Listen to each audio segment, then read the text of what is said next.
Hello and नमस्कार दोस्तों, मैं हूं राघव पटेल।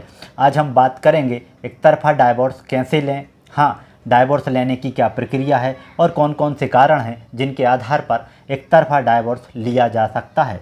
दोस्तों, जब पति या पत्नी दोनों में से एक पक्ष तलाक डाइवोर्स लेना चाहता है लेकिन दूसरा पक्ष का इरादा तलाक देने का नहीं है तो इसे ही एक तरफा तलाक कहा जाता है। हिंदू धर्म में विवाह को 7 जन्मों का बंधन माना जाता है, लेकिन कुछ कारणों से हालात ऐसे हो जाते हैं कि एक दूसरे के साथ ज़िंदगी बिताना संभव नहीं होता है, यानी पति और पत्नी अलग रास्ता चुनने को मजबूर हो जाते हैं। जब एक पक्ष तलाक के लिए सहमत नहीं होता है तो दूसरे पक्ष को एक तरफा तलाक के लिए अदालत का रुख करना पड़ता है।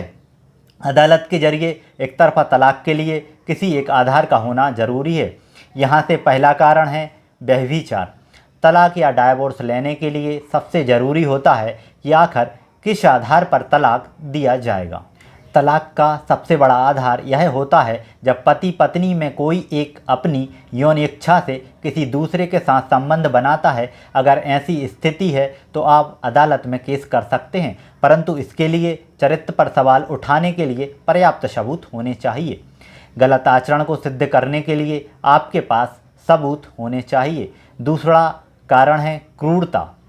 तलाक का दूसरा बड़ा कारण है क्रूरता, क्योंकि शादी के बाद लड़ाई झगड़े होते हैं, जैसे खाना ना देना, गलत शब्दों का प्रयोग करना, घर से बाहर ना जाने देना, बात करने से रोकना जैसे कारणों को क्रूरता माना गया है। शादी के बाद किसी पक्ष के साथ शारीरिक व मानसिक क्रूरता की जाती है तो इस वजह से तलाक या डाइवोर्स हो सकता है। तीसरा कारण है धर्म परिवर्तन। धर्म परिवर्तन भी एक बड़ा कारण हो सकता है।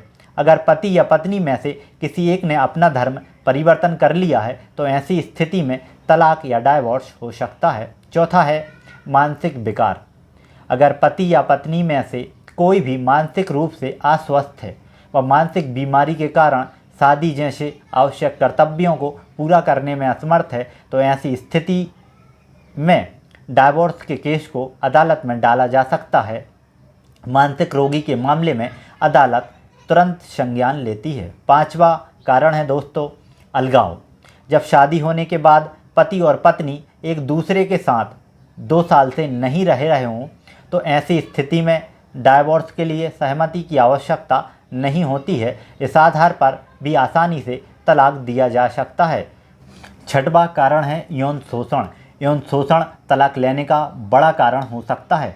पति या पत्नी में से कोई भी एक व्यक्ति यौन रोग जैसे HIV एड्स का शिकार है व यौन संबंध बनाने से दूसरे को भी हो सकता है तो ऐसी स्थिति में दूसरा पक्ष तलाक लेने के लिए अदालत जा सकता है। कोर्ट ऐसे मामलों में तत्काल कार्यवाही करती है।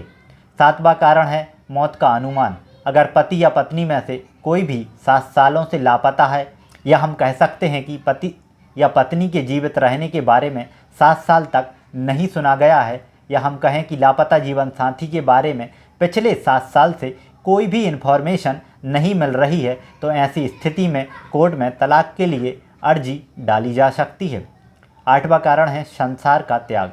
अगर पति या पत्नी अपने वैवाहिक जीवन को त्याग देते हैं और संन्यास ले लेते हैं तो दूसरा पक्ष तलाक या डाइवोर्स ले सकता है। दोस्तों, अगर आपको यह वीडियो पसंद आया है और वीडियो से रिलेटिव आपका कोई क्वेश्चन है तो आप हमें कमेंट करके पूछ सकते हैं। जल्द से जल्द आपके सवालों का जवाब देने की कोशिश करूंगा और वीडियो को ज़्यादा से ज़्यादा लाइक करें और चैनल को सब्सक्राइब करें।